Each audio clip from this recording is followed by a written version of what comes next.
Right now is not the fun part of beekeeping. But what you do right now determines how the rest of your season is going to go. This determines not only your winter, but it determines your spring, your spring survival rate. It is the most crucial part of beekeeping.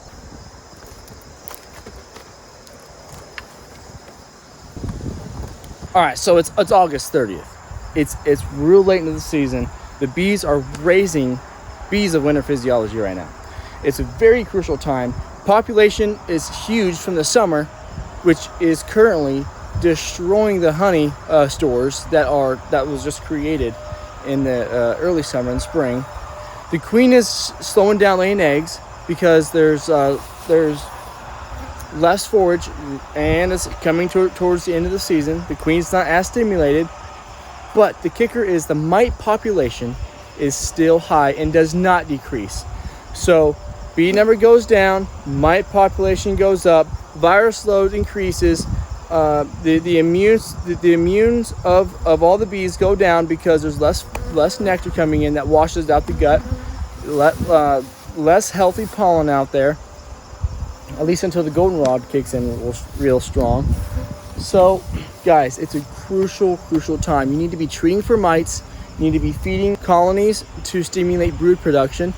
You need to help and to help them raise healthy bees of winter physiology. You don't want to go into winter with a bunch of malnourished bees that was not raised strong in the late fall when the dearth was going on. So honey population's getting wrecked and mite population's skyrocketing. The immune system's is going way down because of not enough nectar coming in. Listen guys, nectar is so good for the colony. So I'm going to be feeding thin sucrose syrup, which is just white granulated sugar, water, 1 part sugar, 1.3 parts water. It's August 30th. If I don't feel like the colonies are up to weight here in the middle of September, then I'm going to hit them hard with some 2 part sugar, 1 part water, assuming that basically all the eggs that was laid for winter bees of physiology is going to be towards the end, and I'm not as worried as to plug out the brood production with honey at that point. So we want to make sure there's some weight on them right now. If there's not at least some weight, a good amount of weight on them right now, then to start to build them up in the middle of September, you only have about a month to really build them up. If your population's high, good. They probably can put on 100 pounds in a month if you hit them hard with 2 to 1, because they'll store that right away. Right now, 1 part sugar, 1.3 parts water. They'll, if you just dump it on them like I am in frame feeders, they're going to store some of it, but most of that is going to be consumed for their own energy, their own building up purposes. See, that's what we need to go for. And if you haven't already treated for mites throughout the spring, I've done 6 OA treatments this year. So I need to continue to treat. Go right now as the queen is kind of shrinking down the brood nest is a crucial time to treat hard for mites. All right. So I just treated several colonies. I just fed a bunch of colonies, 1 part sugar, 1.3 parts water. Here's a split I made. I'm gonna be overwintering this split. I know it's small. I'm going to try to overwinter some small nooks to sell in the spring or to build up my apiary. So I have a single deep, a screen bottom board. I'm going to not use that. I'm going to get a solid bottom board before winter. Same here. This is a split I made on top. So there's 2 colonies right here. Back in the back is something I invented. There's a box down there I invented. That is going to be coming out here shortly, and probably a 20 video series. It's going to be huge. I'm reaching out to Cayman Reynolds right now. Guys, beekeeping is such a passion of mine, and it inspires me to come up with new ways and new innovative ways to produce bees. And in any way, it kind of, understanding bee biology, it comes a little more natural. Maybe that's just because I literally listen to it all day long, every day, as I'm working. It's my music. Listen to Cayman Reynolds, listening to Bob Benny, listen to Emily, the Bee Fit girl, David Burns. Shout out to them. They have taught me loads of stuff. But the point is, I listen to this stuff like crazy, guys. I know right now is not the fun part of beekeeping. But what you do right now determines how the rest of your season is going to go. This determines not only your winter, but it determines your spring, your spring survival rate. It is the most crucial part of beekeeping. I might not know much, but I know this. If you don't take care of your bees carefully in the late summer, early fall through winter, your chances of winter survival just tanked. Do what you want. Experiment the way you. I don't have all the answers. I like David Burns' philosophy. I don't know everything. Experiment your own way. Figure it out your own way. And if you invent something or come up with something that just breaks through the beekeeping world of fall and early summer or late summer management, let's share the world. All right. For this colony, this has been my overwintered, very strong colony. It's August 30th, strong colony. I've been feeding. But what I'm going to do today is I want to see if I can get a little bit of comb drawn for this before this colony is done for the year. So let me get my box actually. All right, so we have to make sure that first we have a healthy amount of bees, weight in this colony before I even consider this. All right, so I'm just gonna lift up the back of it. All right, so close to 100 pounds. We're not heavy enough, but we have plenty of time to build up, and I'm going to be feeding heavy until it's time to go into winter. And I'm going to see if I get another deep drawn. Look at all those bees.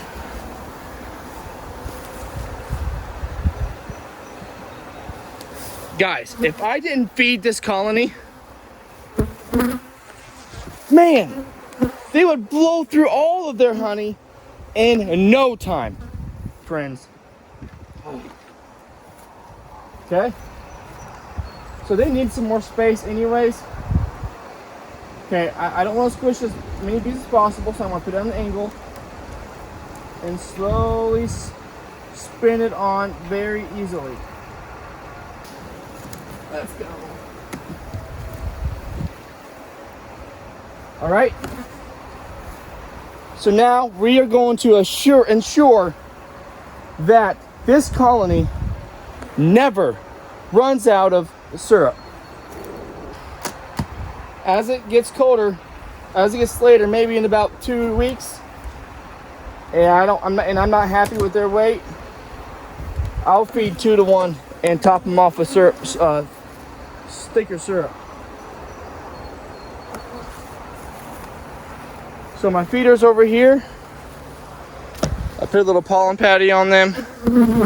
I have a 1 gallon feeder, but I don't recommend 1 gallon because, like what Bob Benny said, it's too small and there's too big of a gap. There's at least an inch gap back there of lost space. So if you get, I think it's 1.5 liters is what's best. Because you don't have to worry about that. You don't have to worry about that lost space. It fits better. Because you can't fit 10 frames. You can't fit 9 frames but there's still a big enough gap where I can fit a whole finger back behind it with my glove on. This is, I fed these guys about 4 days ago, and they went through a whole gallon.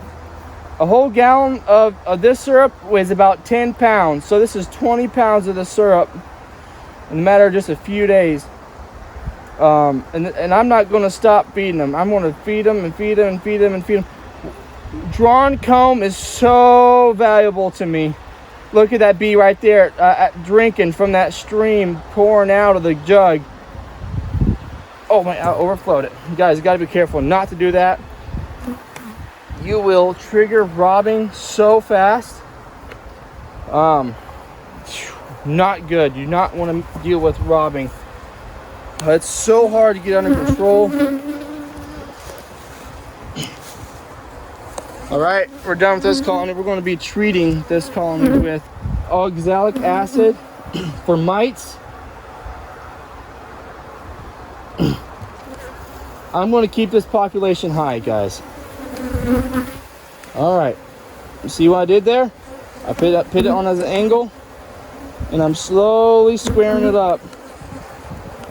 And you're not going to save every bee, guys, but you know, I don't want to just go to smashing, you know. They would have consumed all of that honey that I took off in a matter of no time. And now I can just feed them and get them built up. And so I'm going to show you what I do as far as treating mites. I have this form of vaporizer. Hook it up to a battery. You put the oxalic acid in there. Guys, I'm not saying I recommend this thing. This is just something I picked up. It's it's called multi-sweet. This is what I use. I'm not saying it's great. I don't have enough experience with this thing to say, you know what, go buy this. This is awesome. I don't really like it because it has a tendency to clog up there. I have to bring out a drill and drill this out every once in a while like this, because the oxalic acid can get clogged up in there, and then the lid will pop off. No, it's not fun. I do not recommend this, but it's something cheap and affordable, but it works. This is a split I made from this colony. I made 2 splits out of there. One didn't take. Out of this colony, my goal was to requeen my old queen and move the queen up here. In my previous video, if you want to watch it, it's how to requeen your colony without killing the original queen. And I put her up top and they requeened her. They superseded her, and now it's now her own split. This colony is a screen bottom board. I'm going to make a whole video on screen bottom boards, because look, that colony back there, that colony was on a solid bottom board. This colony I created on a solid bottom board. And this colony, which is a single deep now, and that far colony is single deep, is only on a screen bottom board. So I can tell you, I've treated every colony the same. Look at the size difference. Now, this is not a double deep, folks. This is a single deep, and I made a split out of it just because, hey, I only took up like 3 frames, but that's all they could do. That's all they could do. 1 split all year, ridiculous. Do not recommend doubles. Do not recommend screen bottom boards. So, in that box back there, I have done like 4 or 5 splits. With my new invention. In this box, I didn't do any splits. It's just a double deep. I took out 3 frames. Yeah, you can argue, okay, if you wouldn't have done that, it would have been about the size of that one.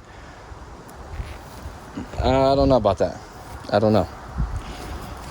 This split, here we go, 3 frame split. Let's open this up and check it out.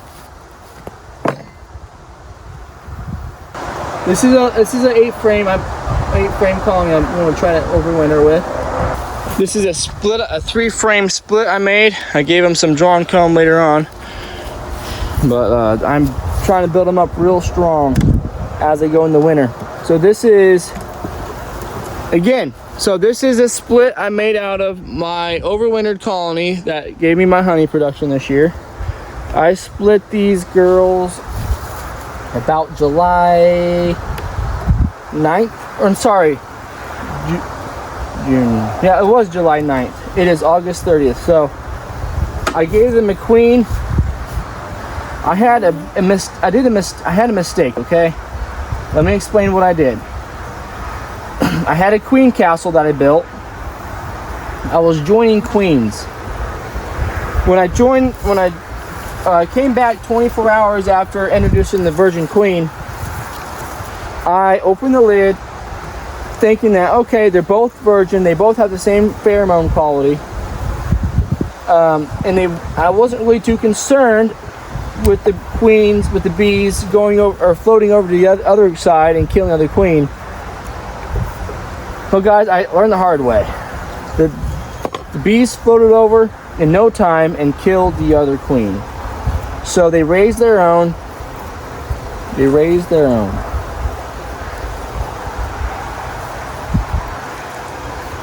They're plugging this out with honey. So this is a food frame, the outer frame of this. Let's check that. That was one of the outer frames. Let's check this other one.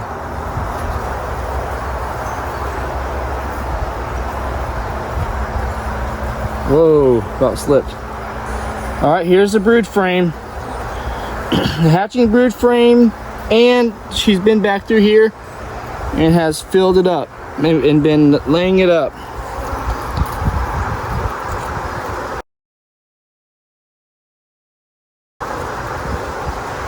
This other side, there's a hatching frame. This was a huge sheet of brood that's hatching out. We have a little bit of hygienic behavior. A good sign that they're hygienic, but that means I need to treat with some OA. I don't think she's been back through here and filled this up yet. But she has been over here filling on this side.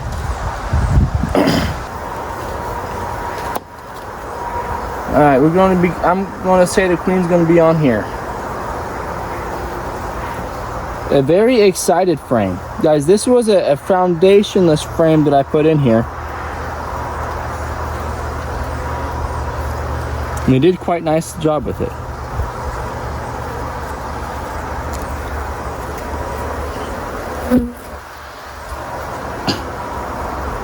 We got a bunch of eggs over here in that white comb down there. That's full of eggs.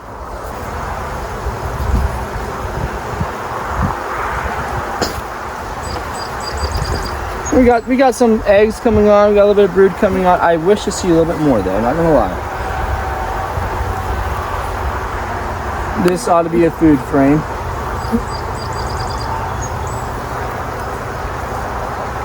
It is a brood frame. My queen's right there on top. She's so easy to find.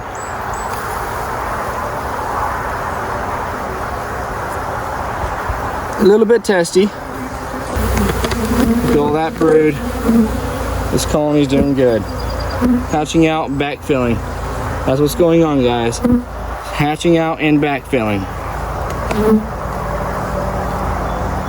This colony is it's a big single deep. I'm gonna make sure they are not gonna run out of syrup. I just checked their brood. There's tons of eggs in here. Queen's doing good, but we need to make sure they are not running out of feed.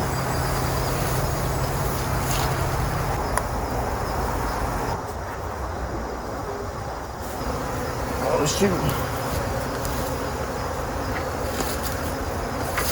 They're very testy. I blew on them for one. I accidentally blew on them. I can't hold my breath forever. And they went flying.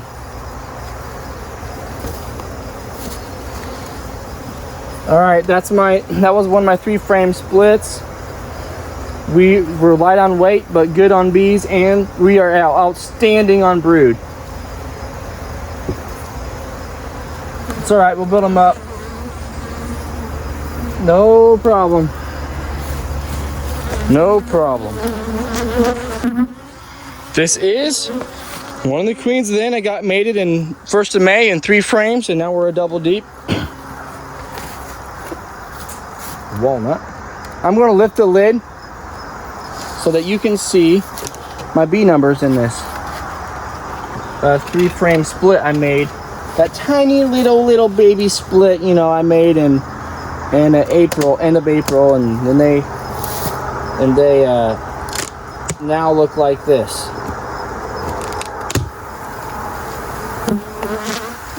Oh man, such a tiny split.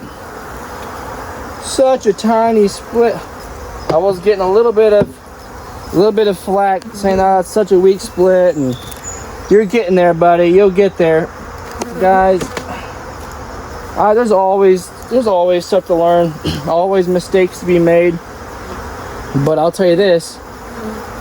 You know, I've done so much studying. My music is listening to Bob Benny, Cayman Reynolds, David Burns, and the other one's Emily. The Be Fit girl on YouTube in Michigan. All right, guys, so these are my summer bees. Oh, it's such a great population. Yes, guys, it is a good population. But if you don't feed them now, all these summer bees are going to demolish your honey stores, and then your honey population's gone. The queen stops laying eggs at a healthy rate, which are the most important eggs at this time of year because they're laying eggs for the winter bees of physiology. And then all the summer bees die off in a few weeks, and before you know it, you have no honey and a small population because you did not feed them in the late summer because you thought, oh yeah, there's tons of bees in here. Well, guys, we're in a dearth. You can't count on a fall flow in north central Indiana, at least. It's been dry, and man, you cannot risk just letting them go.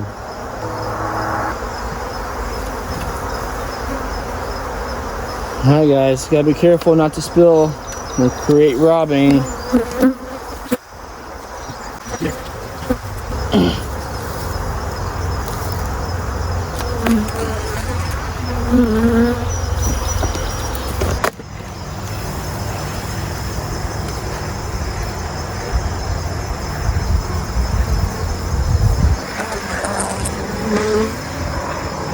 We're just going to feed them. They're testy.